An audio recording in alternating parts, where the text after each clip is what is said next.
The morning sun cast long shadows across Fort Braxton's parade ground as soldiers hurried to their assigned positions.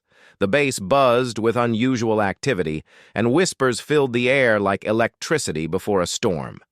General Marcus Hoffman had called an all-hands assembly, something that hadn't happened in over 2 years. Private Daniel Miller adjusted his thick-rimmed glasses and quickened his pace toward the administration building. At 24, Daniel looked more like a college student than a soldier. His uniform hung loose on his thin frame, and his pale complexion suggested he spent more time indoors than most military personnel.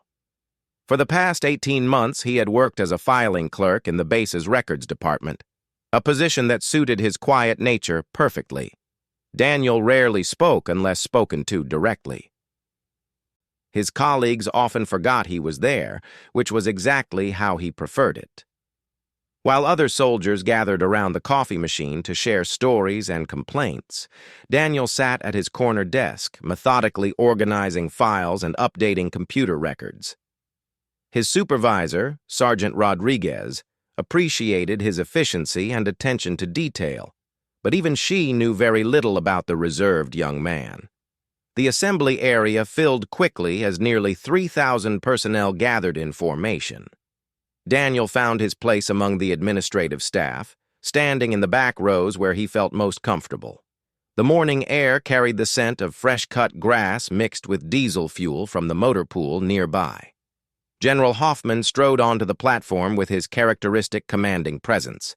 At 58, he remained an imposing figure, with silver hair and steel-gray eyes that seemed to see everything. His chest displayed ribbons from 3 decades of distinguished service, including 2 tours in Afghanistan and 1 in Iraq. "Soldiers!" The general's voice boomed across the assembly without need for amplification. "Today marks the beginning of a new training initiative that will test the limits of what we believe about military readiness and combat effectiveness." Daniel shifted slightly, adjusting his glasses as they slipped down his nose. Around him, soldiers stood at attention, their faces showing varying degrees of curiosity and concern. The general continued, "For too long, we've operated under assumptions about who among us possesses the skills necessary for elite combat operations. We've looked at physical appearance, loud voices, and aggressive attitudes as indicators of fighting ability. Today, we challenge those assumptions." A murmur rippled through the ranks, before quickly dying as the general raised his hand. "I'm looking for volunteers for a special demonstration. This isn't about showing off or proving a point to your buddies. This is about discovering hidden potential within our ranks." His eyes swept across the assembled soldiers. "The volunteer will face a physical and mental challenge against one of our most experienced non-commissioned officers." Master Sergeant Jake Thompson stepped forward from behind the general. At 35, Thompson was a legend on the base. Standing 6 feet 4 inches tall and weighing 230 pounds of solid muscle, he looked like he belonged on a recruiting poster. His arms bore scars from 3 combat deployments, and his reputation for toughness was known throughout the entire division. Thompson had earned his stripes the hard way, rising through the ranks by consistently outperforming his peers in every measurable category. His physical training scores were legendary, and younger soldiers often spoke of him in whispered, reverent tones. He could bench press over 300 pounds, run a 6-minute mile, and had never lost a combat exercise or sparring match. "Master Sergeant Thompson has agreed to participate in this demonstration," General Hoffman announced. "He will face our volunteer in a series of challenges designed to test combat readiness, tactical thinking, and mental resilience under pressure." Daniel watched Thompson's confident smirk as the Master Sergeant crossed his arms and surveyed the crowd. Everything about Thompson's posture suggested he viewed this as little more than an easy victory against whatever unfortunate volunteer stepped forward. "Now," the general said, "I need someone brave enough to accept this challenge. Remember, this isn't about winning or losing. It's about showing that courage and skill can come from unexpected places. Silence stretched across the assembly. Daniel could hear his own heartbeat in his ears as seconds ticked by without anyone moving. He glanced around at the faces near him, seeing a mixture of fear and reluctance. Even the toughest-looking soldiers seemed unwilling to volunteer for what appeared to be certain humiliation at Thompson's hands. The general waited patiently, his expression unchanging as the silence continued. Daniel noticed several soldiers looking down at their boots or finding sudden interest in the sky above. The atmosphere grew increasingly uncomfortable as it became clear that no one wanted to volunteer. "Come now," General Hoffman said finally. "Surely someone here has the courage to step forward. This is the United States Army, not a social club." More uncomfortable silence followed. Daniel felt something stirring inside him, a feeling he hadn't experienced in years. It reminded him of another time, another place, when he had been forced to stand up for himself despite overwhelming odds. Master Sergeant Thompson's smirk widened as he scanned the crowd. His eyes seemed to say what everyone was thinking. No ordinary soldier had any business challenging him. He began to rock slightly on his heels, clearly enjoying the fear and reluctance he saw in the faces before him. Daniel thought about his desk in the records office, about the files he would return to after this assembly ended. He thought about eating lunch alone every day, about the way conversations stopped when he approached, about being invisible in a crowd of his peers. For 18 months, he had accepted this role, even embraced it. But something about this moment felt different. Perhaps it was the general's words about hidden potential.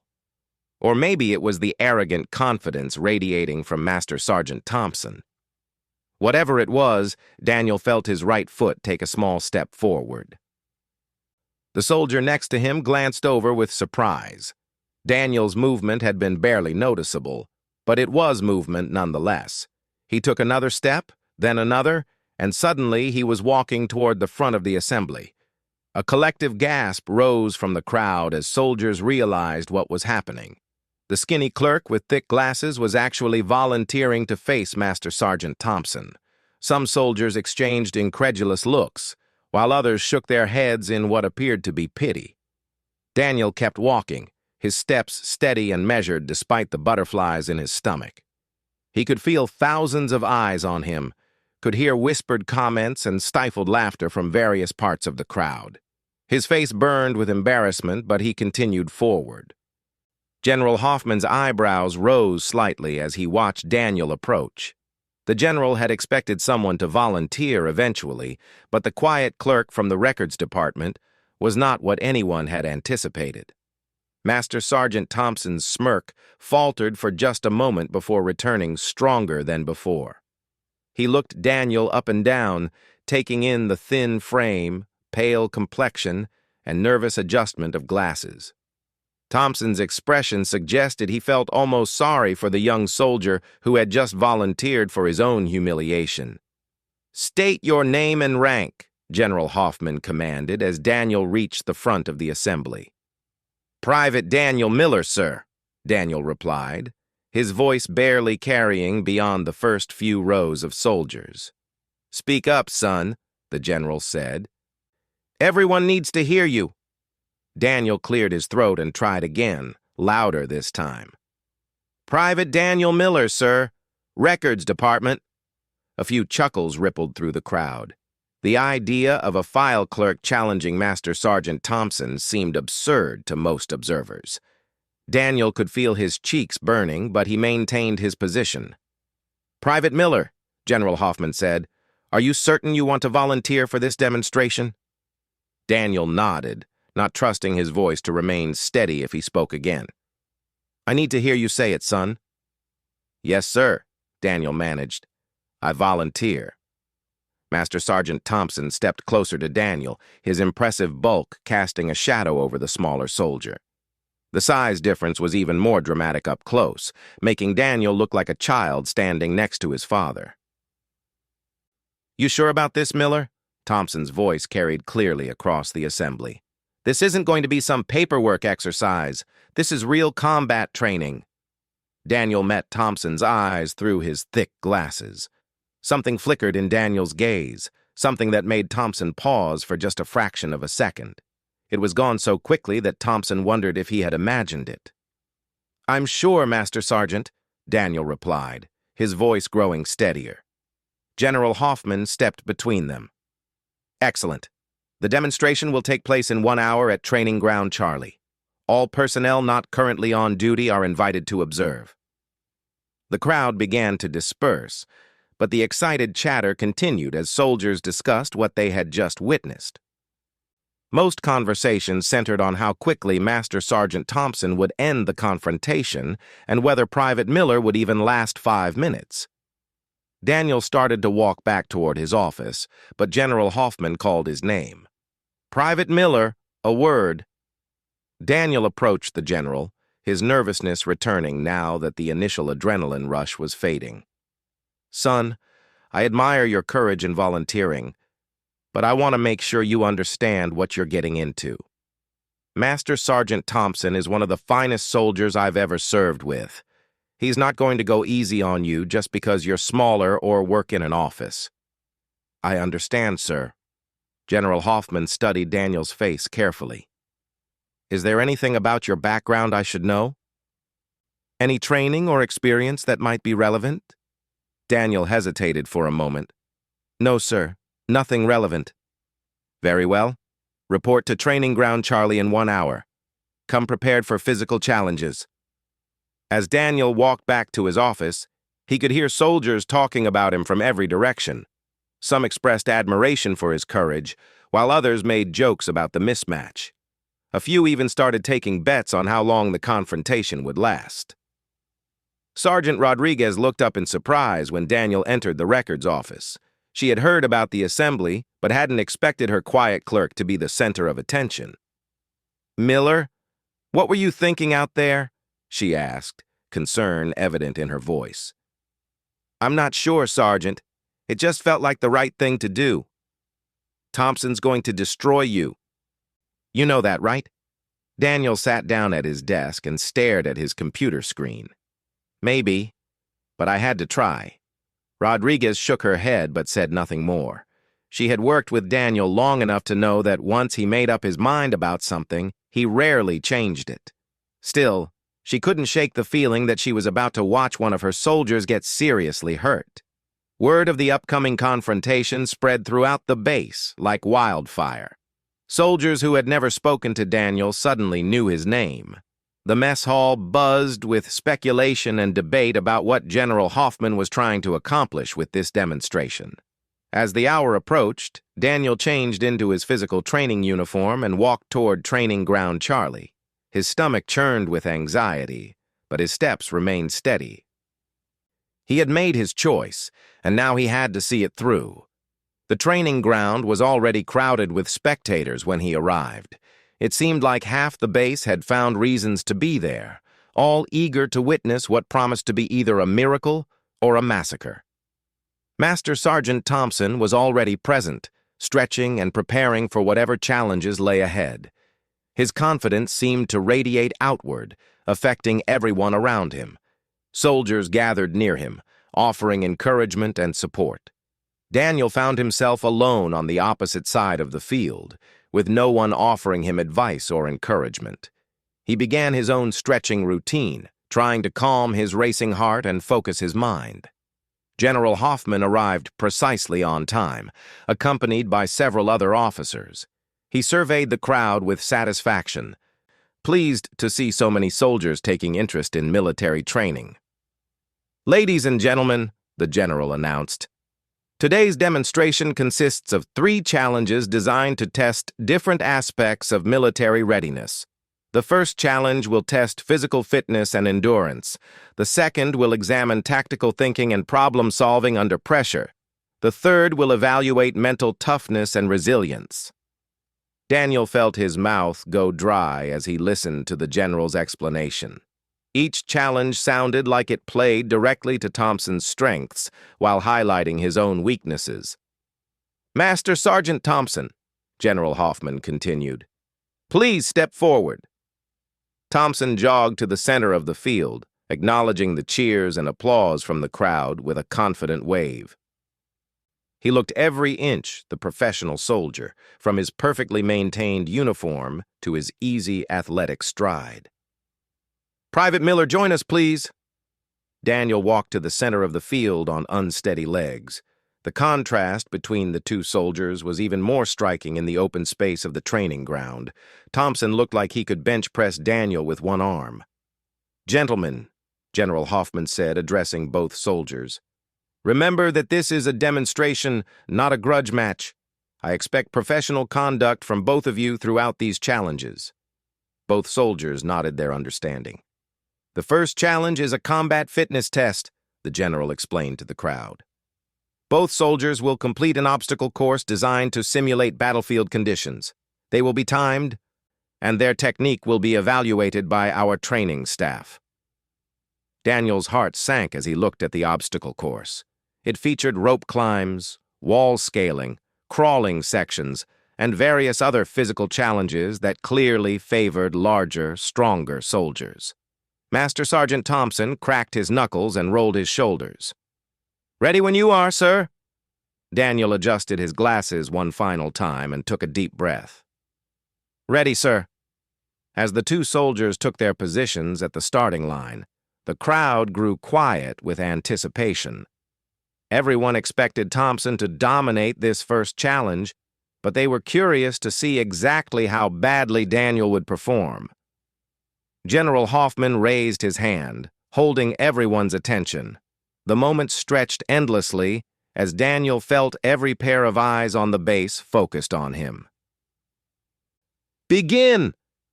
The race was about to start, and Daniel Miller was about to discover whether his decision to volunteer had been an act of courage or the biggest mistake of his military career.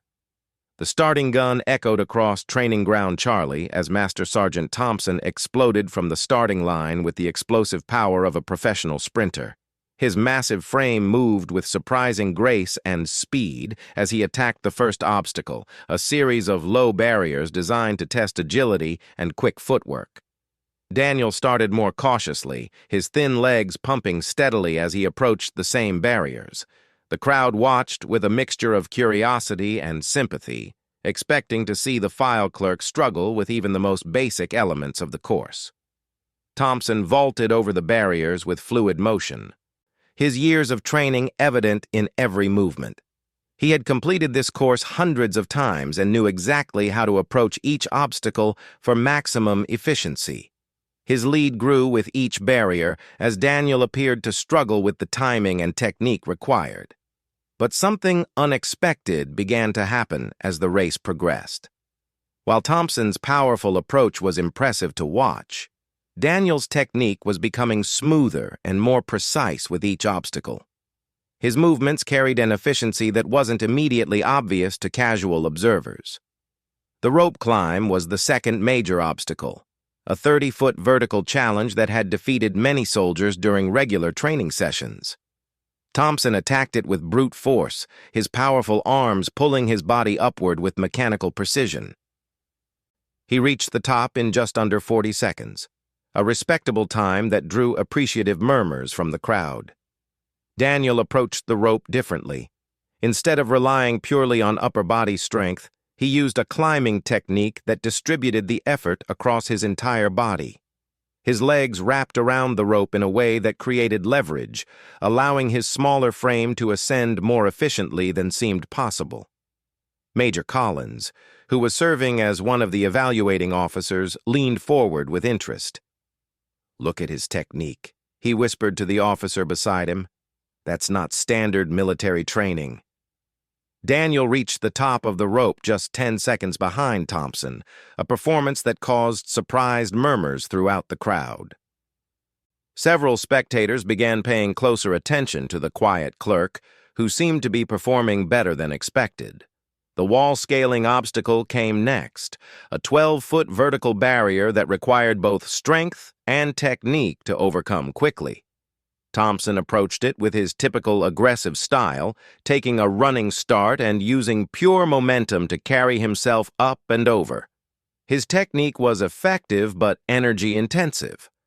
Daniel's approach was completely different. He seemed to study the wall for a split second before beginning his ascent, his hands finding holds and grips that weren't immediately obvious to observers. He moved up the barrier with a fluid, almost effortless motion that made the difficult obstacle look easy. "How is he doing that?" Sergeant Rodriguez whispered to the soldier next to her.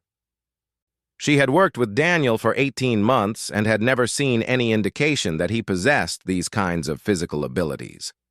By the time both soldiers reached the crawling section, Thompson's lead had shrunk to just a few seconds. The master sergeant was beginning to breathe more heavily, the accumulated effort of his power-based approach starting to show. He glanced back at Daniel with surprise, clearly not having expected this level of competition from the file clerk. Daniel's performance in the crawling section was particularly impressive. The obstacle required soldiers to army crawl under a series of low barriers while carrying a 40-pound pack. Thompson's large frame worked against him here, forcing him to stay lower to the ground and making the movement more difficult. Daniel's smaller stature became an advantage for the first time in the competition. He moved through the crawling section with snake-like efficiency, his body staying low without the strain that Thompson was experiencing. His breathing remained controlled and steady throughout the section. As they emerged from the crawling obstacles, Daniel had closed the gap to less than 5 feet. The crowd's murmurs grew louder as spectators began to realize they were witnessing something unexpected. The betting that had begun earlier in the day was becoming more complicated as soldiers reconsidered their assumptions. The final obstacle was a combination challenge that required soldiers to carry a wounded dummy across a simulated battlefield while navigating various terrain features. This was where most observers expected Thompson's superior strength to finally put the competition out of reach. Thompson hefted the 180-pound dummy onto his shoulders with a grunt of effort. His powerful legs drove him forward across the uneven terrain, but the accumulated fatigue from earlier obstacles was beginning to show.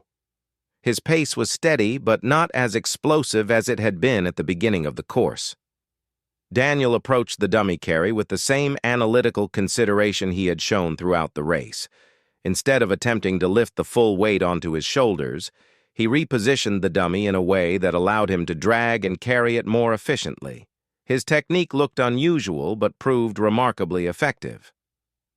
"That's a fireman's carry variation," Major Collins observed. "Where did a file clerk learn advanced rescue techniques?" As the two soldiers entered the final stretch of the obstacle course, Daniel was running even with Thompson. The impossible was happening before the eyes of nearly 1,000 spectators. The quiet clerk was matching pace with one of the most physically capable soldiers on the base. Thompson's face showed strain and confusion as he pushed himself harder than he had expected to need. This was supposed to be a simple demonstration, an easy victory that would reinforce the importance of physical conditioning and combat training. Instead, he found himself in a genuine competition with a soldier he had never considered a threat. Daniel crossed the finish line just 3 seconds behind Thompson, a result that sent shockwaves through the assembled crowd. The time difference was so small as to be essentially meaningless, and Daniel's technique scores were actually higher due to his efficient approach to each obstacle. Both soldiers stood breathing heavily at the finish line, but Daniel's recovery seemed faster than Thompson's.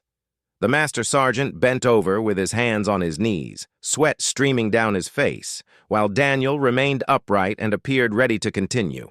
General Hoffman approached the two soldiers with an expression that revealed nothing about his thoughts on what had just occurred. "Gentlemen, that was an impressive display of fitness from both of you. Master Sergeant Thompson, your time was outstanding as always. Private Miller, your performance exceeded all expectations." The crowd buzzed with excited conversation as soldiers tried to process what they had just witnessed. Many had come expecting to see Daniel humiliated, but instead they had seen him compete at a level that challenged their assumptions about physical capability and military readiness. "The second challenge will begin in 15 minutes, General Hoffman announced. "This will test tactical thinking and problem-solving under pressure. Both soldiers will be presented with a scenario requiring strategic analysis and decision-making." During the brief break, Thompson approached Daniel with a mixture of respect and curiosity in his expression. "Miller, I've got to ask, where did you learn to move like that?" "That wasn't basic training stuff." Daniel wiped sweat from his forehead and adjusted his glasses. "I've always been interested in efficient movement, Master Sergeant. I study techniques in my free time." It was a truthful answer, but Thompson sensed there was more to the story. The efficiency Daniel had displayed went beyond casual interest or self-study. Those movements spoke of extensive training and real-world application. "You study from books?" Thompson pressed. "Books, videos, whatever I can find," Daniel replied quietly. Thompson wanted to ask more questions, but General Hoffman called for the second challenge to begin. A table had been set up with maps, intelligence reports, and various planning materials spread across its surface. "Gentlemen," the general addressed both soldiers, "you have been presented with a tactical scenario. A team of hostages is being held in a building surrounded by hostile forces. You have limited resources and must develop a rescue plan within 30 minutes. Your plans will be evaluated by our tactical operations team." Both soldiers approached the table and began studying the materials. Thompson immediately began marking positions on the map and calculating distances, his approach methodical and based on standard military doctrine. He had planned dozens of similar operations during his combat deployments. Daniel's approach was different. He spent several minutes simply studying the intelligence reports and photographs before touching the map at all. When he did begin planning, his analysis seemed to consider factors that Thompson had overlooked. "The timing here is critical," Daniel said, speaking more confidently than usual. "If we approach from this angle during the shift change, we can minimize civilian casualties while maximizing our tactical advantage." Thompson looked up from his own planning with surprise. Daniel's analysis was sophisticated and showed an understanding of tactical principles that went far beyond what any file clerk should possess. "You've studied tactical planning?" Thompson asked. "Some," Daniel replied, continuing to work on his plan. As the 30 minutes progressed, both soldiers developed comprehensive rescue scenarios. Thompson's plan was solid and followed established protocols, drawing on his extensive combat experience and formal training. It was the kind of plan that would work and minimize risks to friendly forces. Daniel's plan was more creative and showed an understanding of psychological warfare and advanced tactical concepts. He had identified vulnerabilities in the hostage situation that Thompson had missed, and his approach showed remarkable sophistication for someone with no formal tactical training. When time was called, both soldiers presented their plans to the evaluation team. Thompson went first, delivering a clear and professional briefing that demonstrated his mastery of standard tactical procedures. The evaluating officers nodded approvingly throughout his presentation. Daniel's presentation was quieter but no less impressive. He walked the officers through his analysis with calm confidence, explaining his reasoning for each decision. His plan incorporated elements of deception and misdirection that showed an advanced understanding of military psychology. Major Collins whispered to his colleague, "This kid is thinking like a special operations planner. Where is this coming from?" The evaluation team huddled for several minutes while both soldiers waited. When they returned, their expressions suggested they had reached an unexpected conclusion. "Both plans show merit," the lead evaluator announced. "Master Sergeant Thompson's approach is tactically sound and follows established doctrine. Private Miller's plan is more innovative and shows excellent situational analysis. Based on our evaluation, Private Miller's plan has a higher probability of mission success with fewer casualties." A stunned silence fell over the crowd. Daniel Miller, the quiet file clerk who had volunteered out of nowhere, had just outperformed Master Sergeant Thompson in tactical planning. The impossible was continuing to happen. Thompson's expression shifted from surprise to something approaching suspicion. He had been in the military long enough to recognize advanced training when he saw it.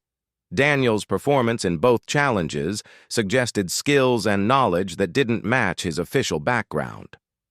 "The final challenge will determine our demonstration's outcome," General Hoffman announced. "This test will evaluate mental toughness and resilience under extreme pressure. Both soldiers will face a psychological challenge designed to test their ability to maintain focus and decision-making capability under stress." Thompson leaned closer to Daniel as they prepared for the final challenge. "Miller, I don't know what your story is, but you're not just some file clerk. Nobody learns to move like that or think like that from reading books in their spare time." Daniel met Thompson's gaze steadily. "Everyone has hidden depths, Master Sergeant." "Not like this," Thompson replied.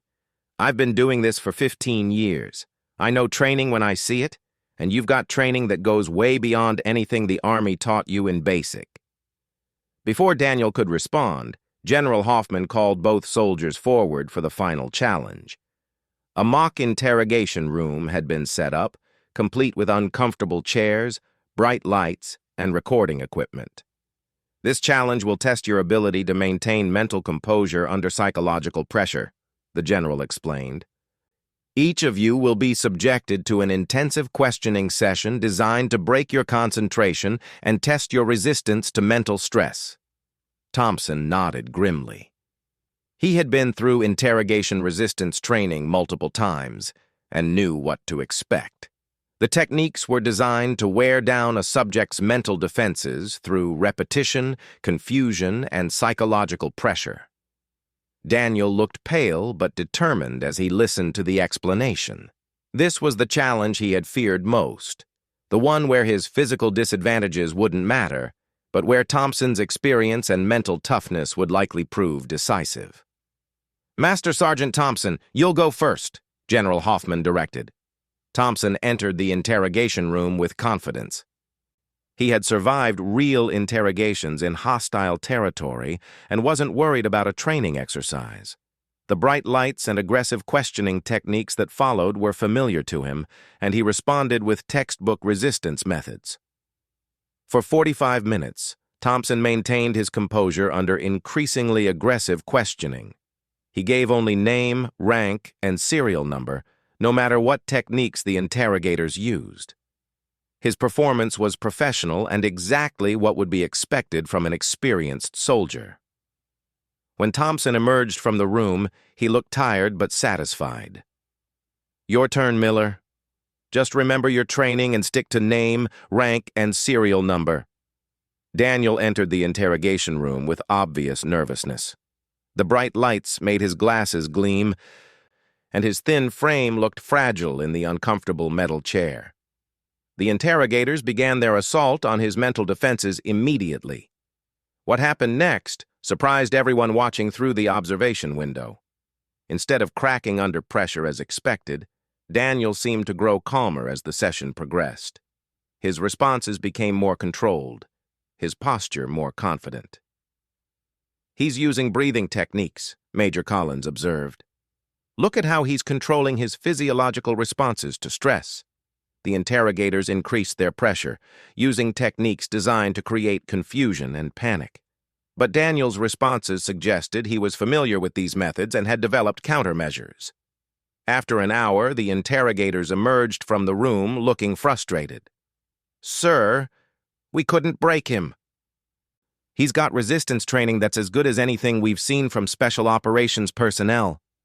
Thompson stared at the observation window in disbelief. The quiet file clerk had just outperformed him in an area where experience and training should have made all the difference. General Hoffman stepped forward with a satisfied expression. "Ladies and gentlemen, today's demonstration has proven an important point about assumptions and hidden potential within our ranks." He paused to look directly at Daniel, who was emerging from the interrogation room looking composed despite the ordeal he had just endured. Sometimes the most capable soldiers are not the ones who look the part or make the most noise. Sometimes true capability hides in plain sight, waiting for the right moment to reveal itself. The crowd murmured with excitement and confusion. Everyone wanted to know how Daniel Miller had managed to perform at such an elite level across 3 completely different challenges. Thompson approached Daniel with a mixture of respect and curiosity. "Miller, you've got some explaining to do. That wasn't beginner's luck in there." Daniel adjusted his glasses and looked around at the crowd of faces staring at him with new interest. For 18 months, he had been invisible, just another clerk pushing papers in a back office. Now, he was the center of attention, and he could see questions in every pair of eyes watching him. "I suppose I do," Daniel said quietly. General Hoffman stepped closer to both soldiers. "Private Miller, I think it's time we learned more about your background. The performance we just witnessed suggests there are things about your service record that need clarification." The crowd pressed closer, sensing that the real revelation was about to begin. Daniel Miller had shocked everyone with his capabilities, but the mystery of where those capabilities came from was about to be solved. Daniel took a deep breath and looked around at the assembled soldiers. His quiet life as an invisible file clerk was about to end, replaced by something he had hoped to leave in his past. "Yes, sir," he said finally. "There are some things I should probably explain." Daniel Miller stood in the center of Training Ground Charlie, surrounded by nearly 1,000 soldiers waiting for his explanation.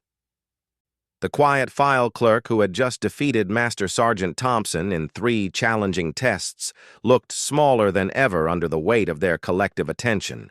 General Hoffman stepped forward, his voice carrying clearly across the silent crowd. "Private Miller, your performance today has raised some important questions. I think everyone here deserves to understand how a records clerk managed to outperform one of our most experienced soldiers." Daniel removed his thick glasses and cleaned them slowly, buying himself a few extra seconds to gather his thoughts. When he replaced them and looked up, his entire demeanor seemed different. The nervous, uncertain clerk was gone, replaced by someone who carried himself with quiet confidence. "Sir, my name is Daniel Miller, and I've been serving in the records department for 18 months, he began, his voice now steady and clear. "But that's not the whole story." Master Sergeant Thompson crossed his arms, studying Daniel with new interest. The transformation he was witnessing was remarkable, like watching a completely different person emerge from inside the shy clerk they all thought they knew. "Before I came to Fort Braxton," Daniel continued, "I served with the 75th Ranger Regiment for 6 years. I completed 3 combat deployments in Afghanistan and 1 in Syria as part of a special operations task force." A collective gasp rippled through the crowd. The 75th Ranger Regiment was one of the Army's most elite units, known for producing soldiers with exactly the kind of skills Daniel had demonstrated during the challenges. General Hoffman's eyebrows rose with interest. "Continue, Private Miller." "I was a team leader with Bravo Company, 3rd Battalion," Daniel said, his voice growing stronger as he spoke. "My specialty was reconnaissance and tactical planning for high-value target operations. I participated in over 40 combat missions, including several classified operations I can't discuss in detail." Thompson's mouth fell open slightly. He recognized the unit designation and knew the level of training and experience it represented. "You were a ranger? For 6 years?" "Yes, Master Sergeant," Daniel confirmed. "I held the rank of staff sergeant when I left the regiment." The crowd buzzed with confused whispers. If Daniel had been a highly trained special operations soldier, why was he working as a file clerk? And why had he been listed as a private instead of staff sergeant? General Hoffman raised his hand for silence. "Private Miller, Perhaps you could explain why you're serving as an E1 in the records department instead of continuing your special operations career? Daniel's expression grew somber as he prepared to share the more difficult part of his story. Sir, during my final deployment, my team was tasked with a rescue mission to recover American hostages from a terrorist compound in northern Syria. The crowd leaned forward, sensing that they were about to hear something significant. The intelligence we received was wrong, Daniel continued. Instead of 12 hostages, there were 37, including women and children. Instead of a lightly defended compound, we walked into a fortified position with over 60 enemy fighters. Master Sergeant Thompson recognized the tone in Daniel's voice. He had heard it before from soldiers who had survived combat situations that changed them forever. My team was outnumbered 6-1, but we couldn't leave those hostages, Daniel said. We spent 14 hours in continuous combat, fighting our way through the compound and extracting every single civilian. Did you succeed? Someone in the crowd called out. Daniel nodded slowly. We got everyone out alive. All 37 hostages made it home to their families.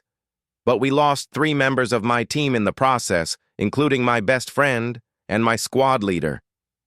A respectful silence fell over the assembly as soldiers absorbed the weight of what Daniel was telling them. I was awarded the Silver Star for my actions that day, Daniel continued, but I didn't feel like I deserved it. 3 good soldiers died because I was the one who made the tactical decisions during the firefight. 3 families lost their sons because of choices I made. General Hoffman stepped closer to Daniel. Son, that's not how combat works. You know that. Intellectually, yes, sir, Daniel replied. But emotionally, it was different. I couldn't get past the feeling that I should have found a better way, made different decisions, kept my team alive. Thompson understood now. He had seen other elite soldiers struggle with survivor's guilt after losing team members in combat. It was one of the most difficult aspects of Special Operations Service. I requested to leave the Rangers after that mission, Daniel explained. I couldn't trust myself to make life-or-death decisions for other soldiers anymore. The Army offered me several positions that would have maintained my rank and made use of my specialized training, but I turned them all down. Why? General Hoffman asked. Because I didn't want the responsibility anymore, sir. I didn't want to be in charge of other people's lives. I requested the lowest profile assignment possible, somewhere I could serve quietly without anyone depending on my leadership. The crowd was completely silent now, finally understanding the transformation they had witnessed. Daniel Miller wasn't a shy clerk who had somehow managed to compete with Master Sergeant Thompson. He was a highly trained special operations veteran who had been deliberately hiding his capabilities. So you chose to work in records, General Hoffman observed, filing papers and updating databases. Yes, sir. It seemed like a place where I couldn't hurt anyone with my decisions, where I could serve my country without carrying the weight of other people's lives. Sergeant Rodriguez, Daniel's supervisor in the records department, spoke up from the crowd. Miller, why didn't you ever tell me any of this? I could have helped you find assignments that made better use of your abilities. Daniel looked in her direction with a sad smile. Because I didn't want to use those abilities anymore, Sergeant Rodriguez. I wanted to forget I ever had them. Master Sergeant Thompson stepped forward, his expression showing a mixture of respect and understanding. Miller, I've been where you are. I lost soldiers under my command too. It never gets easier, but you can't blame yourself for making the best decisions you could with the information you had. I know that now, Master Sergeant, Daniel replied, but it took me a long time to accept it. For 18 months, I've been hiding from who I used to be, pretending to be someone else. General Hoffman had been listening to Daniel's story with growing understanding. Private Miller, what changed today? What made you volunteer for this demonstration? Daniel thought for a moment before answering. I think I was tired of hiding, sir. When you talked about hidden potential and challenging assumptions, Something inside me woke up. I realized that I've been dishonoring the memory of my fallen teammates by wasting the skills they helped me develop. And how do you feel about that realization? The general asked. Scared, Daniel admitted honestly, but also relieved. I've been carrying this weight for too long, and it feels good to finally let people see who I really am. Thompson extended his hand to Daniel. For what it's worth, Miller, you impressed the hell out of me today. That obstacle course performance was textbook Ranger technique, and your tactical planning was better than most officers I've worked with. Daniel shook Thompson's hand gratefully. Thank you, Master Sergeant. That means a lot coming from someone with your reputation. Your interrogation resistance was particularly impressive, Thompson continued. Where did you learn those techniques? SEER training, Daniel replied, referring to the military's survival, evasion, resistance, and escape course. Every Ranger goes through advanced SEER training in case we're captured during special operations missions. General Hoffman had been listening to this exchange with growing interest. Private Miller, I have a question for you. Now that your background is known, what would you like to do with the rest of your military service? Daniel was quiet for a long moment, considering the question carefully. Sir, I'm not sure I'm ready to go back to special operations, but I think I'm ready to stop hiding from my abilities. What does that mean, exactly? It means I'd like to find a way to use my training to help other soldiers, sir. Maybe as an instructor or trainer, where I can share what I've learned without having to make life-or-death decisions in combat. General Hoffman nodded approvingly. That sounds like an excellent use of your skills and experience. As it happens, we've been looking for qualified personnel to help develop and implement new training programs. The crowd began to stir with excitement as they realized Daniel's story was taking a positive turn. Private Miller, the general continued, I'm prepared to offer you an immediate promotion to your previous rank of staff sergeant, along with a position as a training instructor with our Special Operations Training Group. Daniel's eyes widened with surprise and gratitude. Sir, I don't know what to say. Say yes, Master Sergeant Thompson interjected with a grin. We need good instructors, and you've proven you have both the skills and the character for the job. Daniel looked around at the faces surrounding him. For the first time in 18 months, he saw respect and admiration instead of indifference. These soldiers were looking at him as a peer and colleague rather than an invisible clerk. Yes, sir, Daniel said finally. I accept your offer. The crowd erupted in applause and cheers. Soldiers who had never paid attention to Daniel Miller were now eager to shake his hand and congratulate him on his new assignment.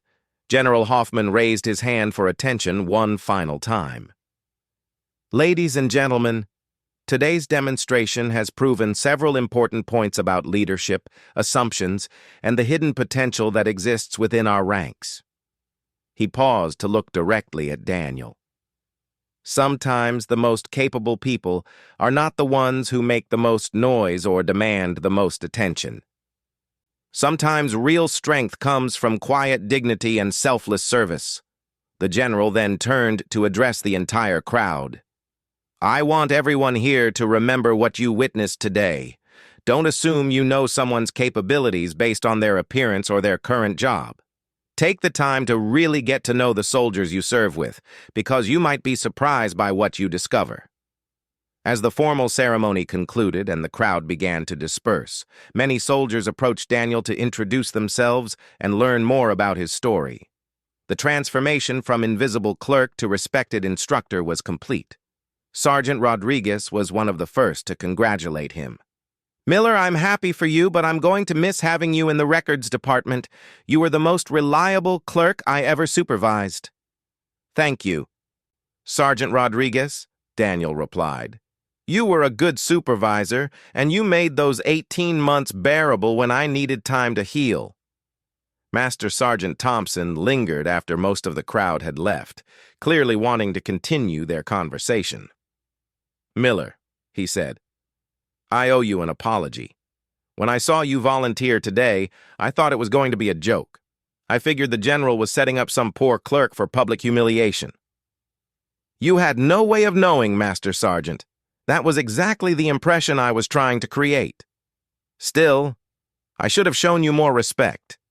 In my experience, soldiers who volunteer for difficult challenges usually have good reasons for their confidence. Daniel smiled, the first genuine smile many of his colleagues had ever seen from him. Sometimes they're just tired of hiding from who they really are. As the two soldiers walked back toward the main base together, Thompson had one more question. Miller, can I ask you something personal? Of course. Do you really think you're ready to start training other soldiers again? I mean, after what happened to your team. Daniel was quiet for several steps before answering. I think I'm ready to try, Master Sergeant.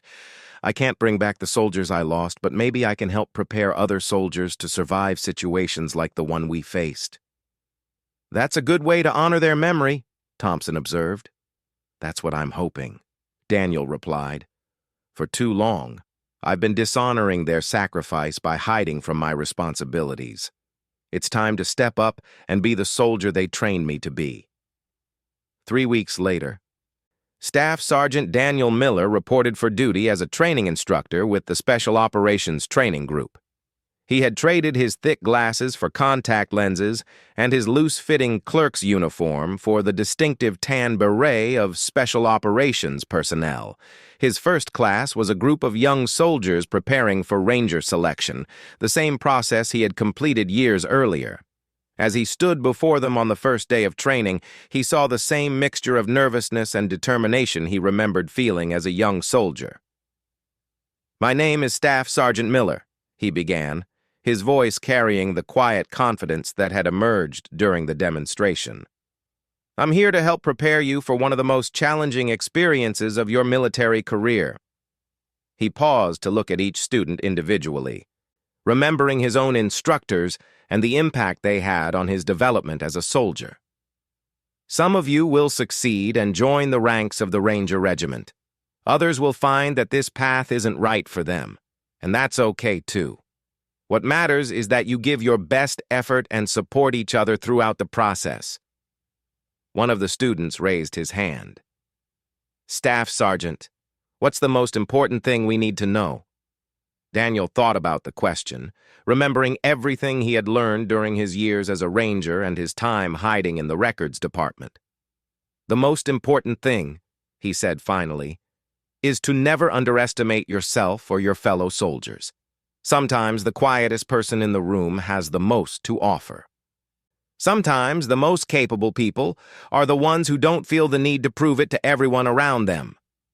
As the training session began, Daniel felt a sense of peace and purpose he hadn't experienced in years. He was finally using his abilities to help others rather than hiding from his past. The skills his fallen teammates had helped him develop were now being shared with a new generation of soldiers.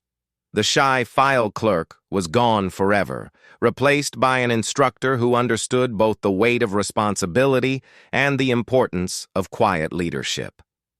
Daniel Miller had finally found his way home,